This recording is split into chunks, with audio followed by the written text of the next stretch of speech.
Welcome to the Tesla Crash Lab. Today we're doing a very special crash. We will be testing a pickup truck hitting a Model Y. As you see, it's a very small overlap. This is what we call an off-zone impact. This is the last piece of validation for what we believe is a world first.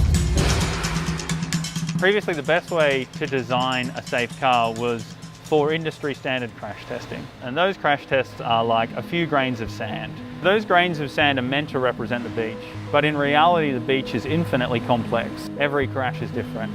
With emerging technologies, there are new opportunities. Now we can look at the real world and design for that. We're the only car maker in the world that has a fleet of well over 1 million cars on the road, fully instrumented from a sensing perspective. We can know exactly where the seat is, we can know where the steering wheel is, we know if they're belted, we know when the airbag deployed exactly to the millisecond. We know exactly what our fleet of cars is being exposed to out there. The richness of data we are collecting enables us to develop safety beyond the stars and beyond the ratings, and for situations which is simply not picked up by the regulatory rating test that we and all other car makers are doing. Industry standard crash testing is focused on impacts directly into the door. We've noticed in the field that it's very common for impacts not to hit the door.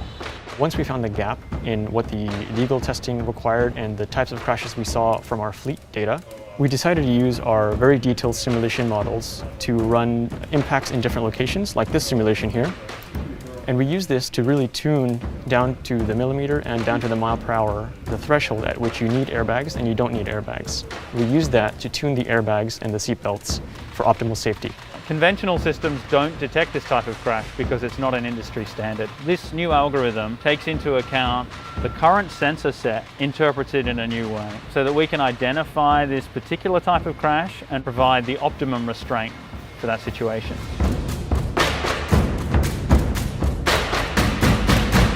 After we ran hundreds of simulations, it was time to test this in the real world.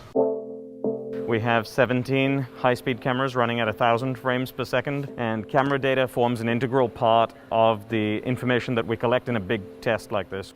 In the back of the vehicle, in preparation, we have our instrumentation rack, and it's got all the critical infrastructure to make sure we get all the data we need. So what will happen is that when this pickup truck impacts the Model Y, so within 10 milliseconds of impact, the system will have determined what type of impact this is.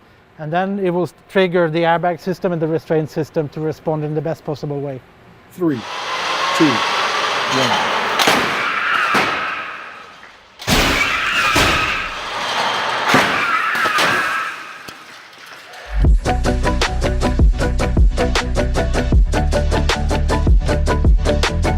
So we just finished the crash test.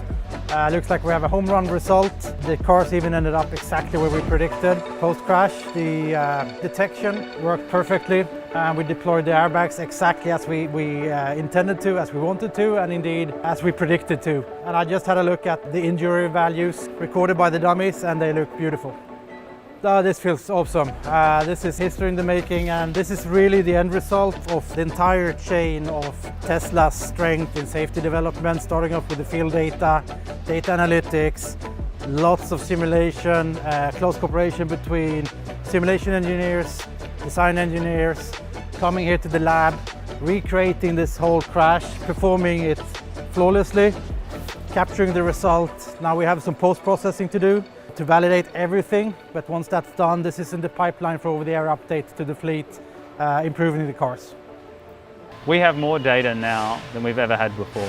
We can understand real exposure, and then we can design our vehicles for that exposure.